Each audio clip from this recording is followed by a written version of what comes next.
Thank you very much. One element is that we need examples, and I'm really glad that Masahito Yoshida is with us, because this is one of the projects that we would like to incorporate in the volume. My name is Masahito Yoshida, and I'm a member of WCPA and ISSG as well, but this is the first time to present our experience in Ogasawara, our heritage area. Thank you, Pedro. And Ogasawara Island is inscribed in the World Heritage 2011 because of the high endemism of plant and animal species, but we are threatened by the invasive alien species. We have the experience of eradication of gold plant and humane treatment of the cats, but I would like to mention about prevention of invasive alien species. Prevention of interaction is very important, hearing the guidelines of Europe. So I would like to just mention about our experience on prevention of new alien species. Our target is alien ants and predatory flatworms, and the ants already introduced in mainland Japan and Iwo Jima Island, and we are very concerned that these ants are introduced into Ogasawara Island. So we set up a working group to find out pathways for Ogasawara Island. That we find out 3 pathways. One is cargo or vessels, and one is a passenger boat, and other is a military base in Iwo Jima. And all the pathways are now under the management plan of our World Heritage Area, and we are working for carefully watching the pathways. And recently, the Ministry of Environment Japan set up a working group and have emergency training to stop the very early warning and the early eradication. So, but we find out new challenges, that it is very difficult to inspect all the goods that are purchased individually through internet. So some farmers have purchased mango saplings from Okinawa Island, and that includes sometimes includes flatworms and other invasive small species. So now we are talking with the Farmers Association to prevent new invasive alien species, to collaboration with farmers, the fishers, and port managers. The community is very essential. What I would like to stress is collaboration with the community is very important to prevent new alien species interaction. Thank you. Thank you very much.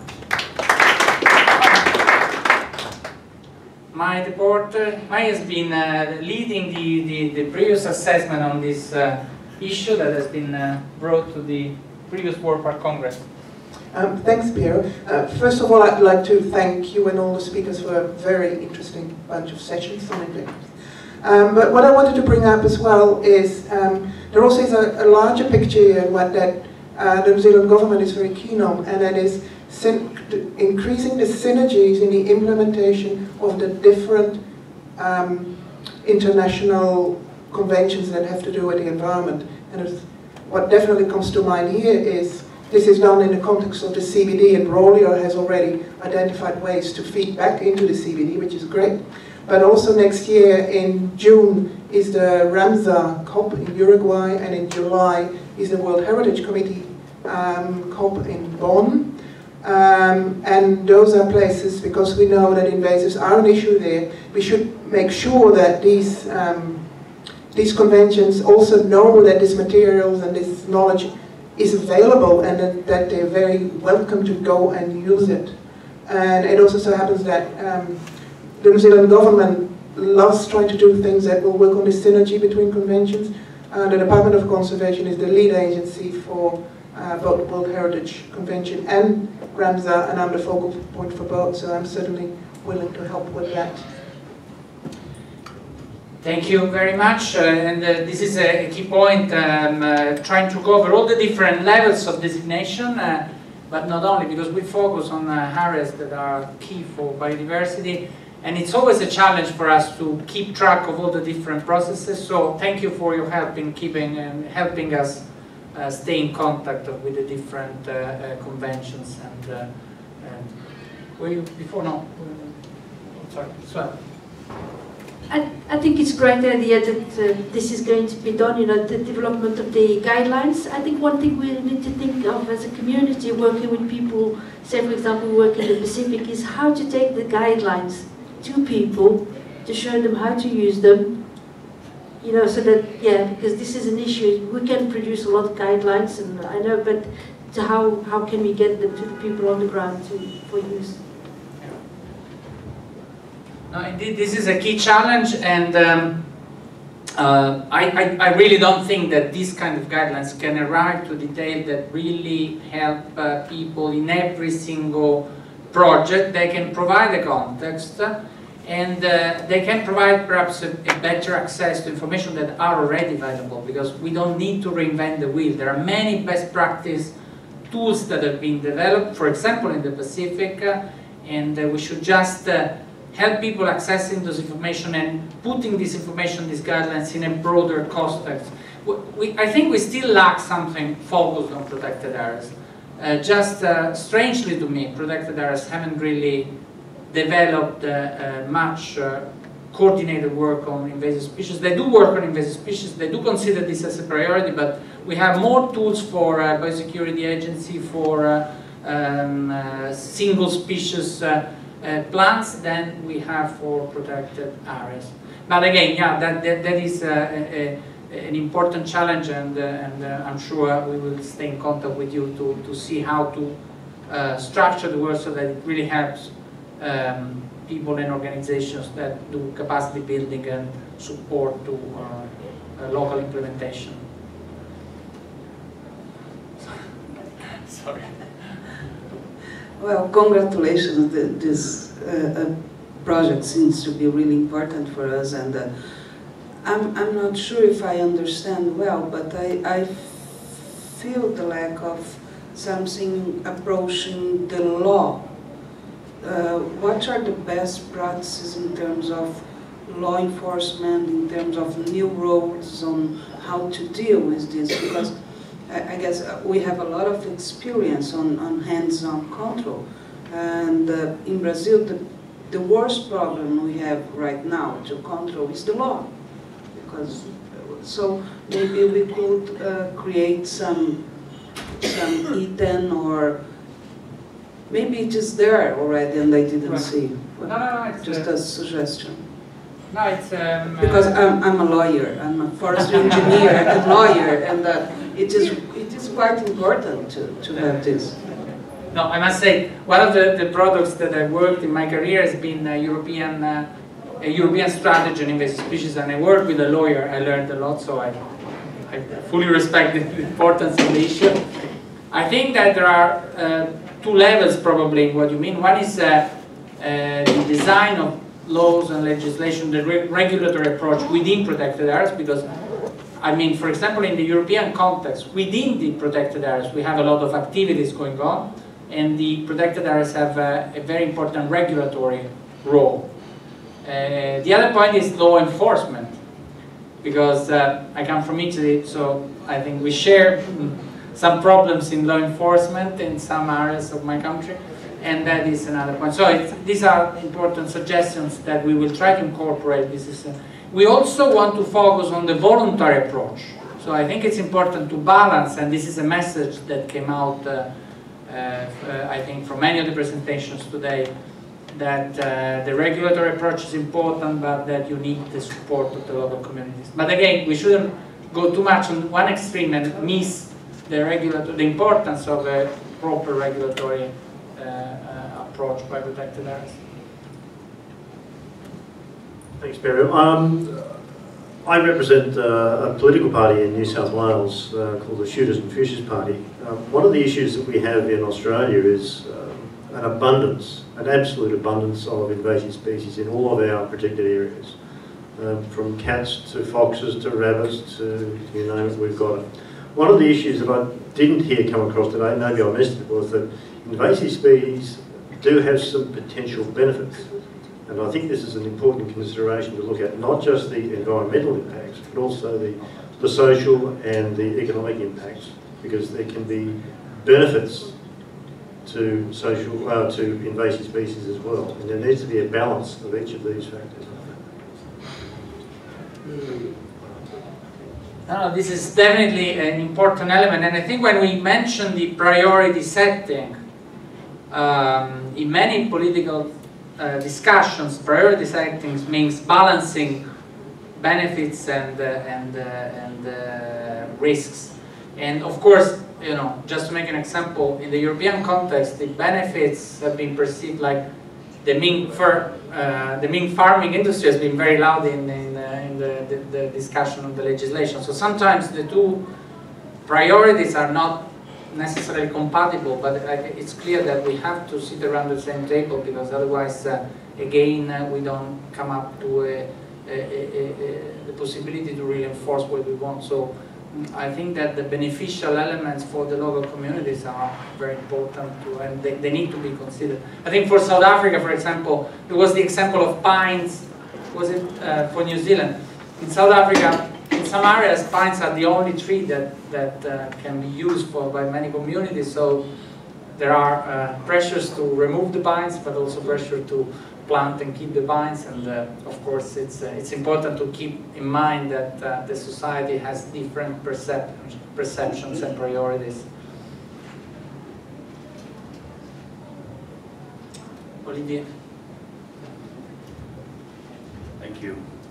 I'm Olivier Longon with Island Conservation. I think that the preparation of these guidelines are going to be very important and crucial, and especially for providing tools to managers in protected areas. But invasive alien species work can be quite intimidating for a number of these practitioners. So I think that what you have proposed to have boxes, to present examples, are absolutely crucial. People need to realize that solutions have been implemented and have been successful in a number of places, and they need to have a reference to this information. So I know that you want to limit the size of these examples, but I think that maybe a website where additional information could be found by those practitioners would be extremely useful. Most of the time, when people think about rat eradication on islands, for example, they think that it's just a couple of examples. And then you go online on this threatened island biodiversity database, or on the database on invasive alien species eradication, and you see that hundreds of projects have been implemented, many of them obviously with a high level of success. So I think that the guidelines need to provide this sense of hope that there are solutions that can be implemented, and obviously it's not always one size fits all, but the people need to be realized that there are solutions that have been implemented. They can learn from these experiences and then duplicate this, adapt them where they are. But the last thing I would like is the practitioners get these very dry guidelines, and say, and now where do I start? So providing the beginning of a solution, I think, is the mandate of IUCN. Thank you. No, thank you very much. And first of all, I really would love to work at this issue in contact with Island Conservation, that has been providing very, very interesting examples today. The numbers of examples is estimated from other volumes of the same series, so it wasn't our decision. But first of all, we thought to add, it's a proposal, but I think your suggestion goes in this direction. We thought to add one chapter on valuable resources, including links to existing databases and so on.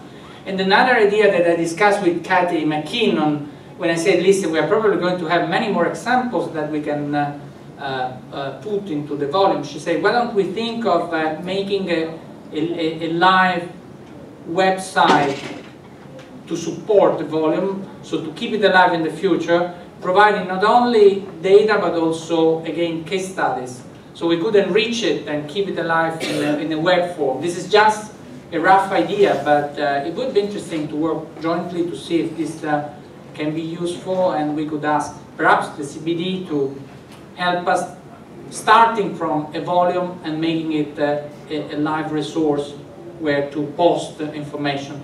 Also consider that the CBD uses a notification system, so they can contact parties and ask them data and information. And it's becoming quite a valuable tool, so you can ask the CBD parties to provide information on this kind of examples. So countries usually respond quite, they are starting to respond quite much to this kind of notification. So we can think jointly of different tools for having access to more information.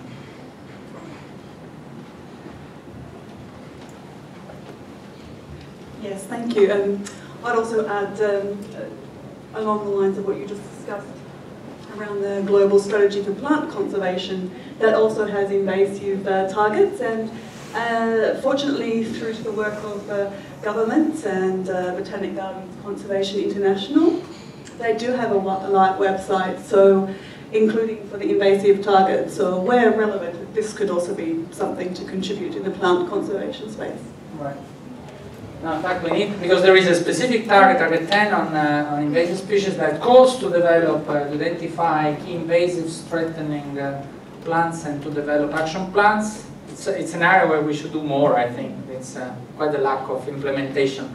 And the keywords that Ravi always stresses is that we need implementation in this phase, because we're getting close to 2020, where we risk to arrive again to a level where we just see that we failed again in meeting the targets that were set in 2010. So I think we need to show success stories, as Olivia also saying. Any other common inputs? I know that the discussion has been very brief, but we really would like to stay in contact, so you will find all our emails quite easily in the participant list, and please do contact us and give us inputs. This is quite a dynamic process. We are keen to work with partners and with inputs from outside our group, and we want to keep this process as open as we can. This is done on a voluntary basis, so that's why the coffee wasn't here. But in general, the invasive species community is very keen to work jointly. So we rely on the enthusiasm of people. And so I thank you all, and I think we can close the session here. Thank you very much for the live discussion, and hope we stay in contact.